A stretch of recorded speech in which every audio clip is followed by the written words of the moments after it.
તો જય માતાજી, જય દ્વારકાધીશ, જય બાવારી. આવી ગયા છે પાર્ટ 4 ની અંદર આપણી જિંદગીની હકીકત, મારા કલેજાઓ.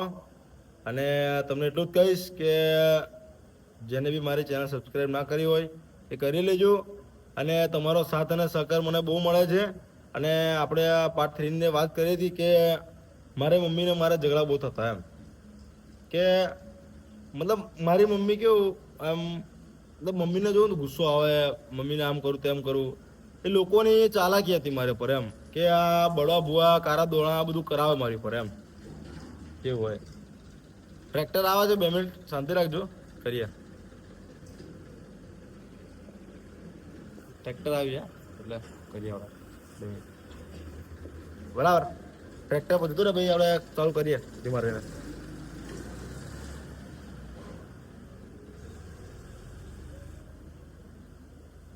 તો એવી કહાની હતી આપણી કે કઈ હતા આપણે, કયા હતા? હા, કે ઝઘડા બહુ થતા એમ, મારી મમ્મીને મારે ઝઘડા બહુ થતા. મમ્મીને મતલબ મમ્મી કેવું, મમ્મી ગરમ ગરમ હોય. અને કેવું, મમ્મી તો લોકોની ખેતરમાં મજૂરી કરેલી છે, ખબર છે ને, મારું મોટું મતલબ મને મોટું કરવા માટે. લોકો બધું બહુ કાવતરા કરે મારી પર, કે આ એકલા છે તો અમને બગાડી દઈએ ને આમનું બધું લઈ લઈએ, આમ તેમ કરી લઈએ. પણ મારી પર કાવતરા કર્યા. મમ્મી જો ઝઘડા બગડા બહુ એટલે બહુ જ થયા એમ, સૌથી વધારે ઝઘડા થયા એમ. ત્યારે સમય પર કેવું, મને બુદ્ધિ ના હોય, મેં તમને કીધું ના, મને સમય બુદ્ધિ ના હોય એમ. ધીમે ધીમે આપણે આગળ આવ્યા છે લાઈફની અંદર. હું તમને બી એટલું જ કહીશ કે બાપ વગરની જિંદગી યાર બહુ હેવી જિંદગી છે મારી. અને તમને બધાને વિડીયો એટલું જ કહીશ કે પોતાના પપ્પા હોય ને તો મતલબ કરજો યાર.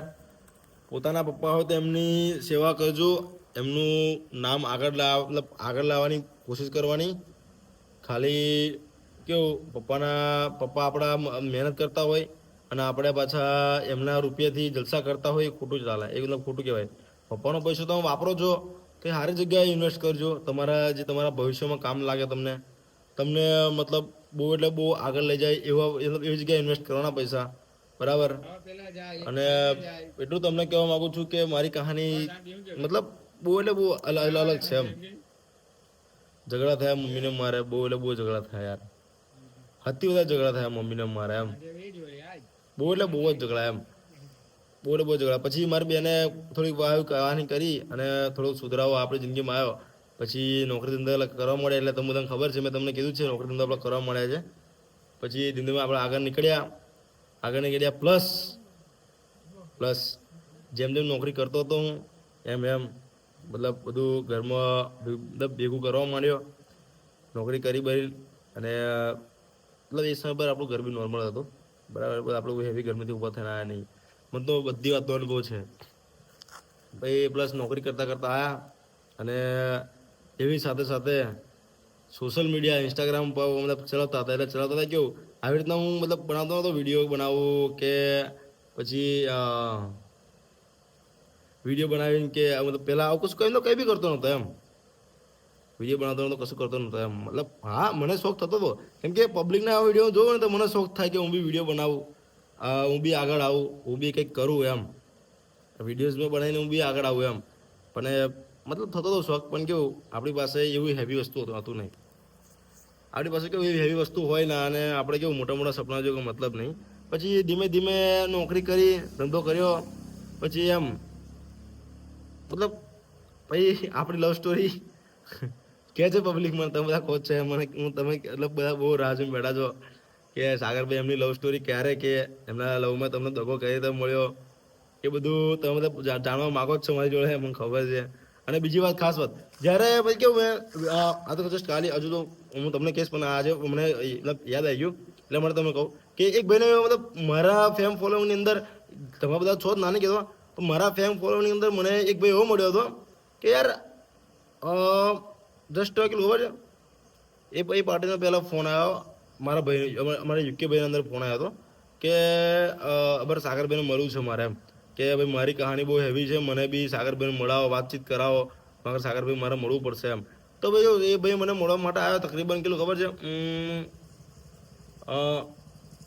અંદાજે એક હશે હા તકરીબન કેટલું 2 કિલોમીટર એ ભાઈ ચાલીને સ્પેશિયલી મને મળવા માટે આવ્યો હતો બોલો.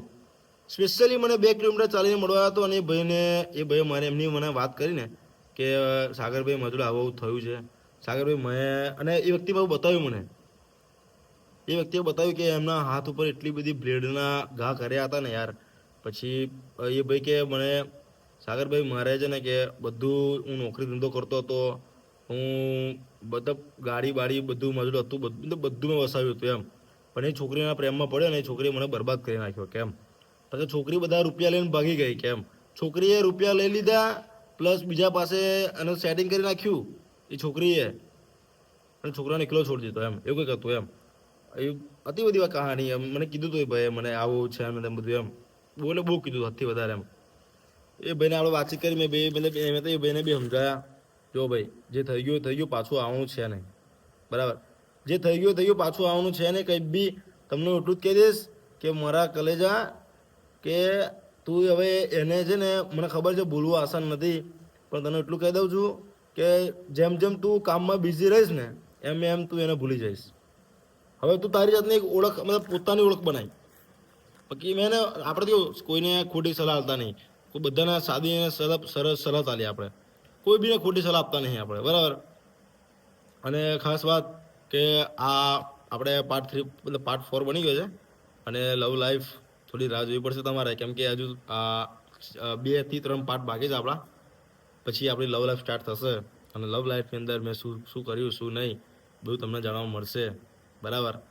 એટલે દિલ થામ કે બેઠીએ અને બહુ જોરદાર ઝટકાની તૈયારીમાં રહેજો કેમ કે મારી કહાની છે ને યાર બહુ એટલે બહુ અલગ છે મારી કહાની આમ. બધાની કહાની હોય છે પણ મારી કહાની બહુ અલગ છે.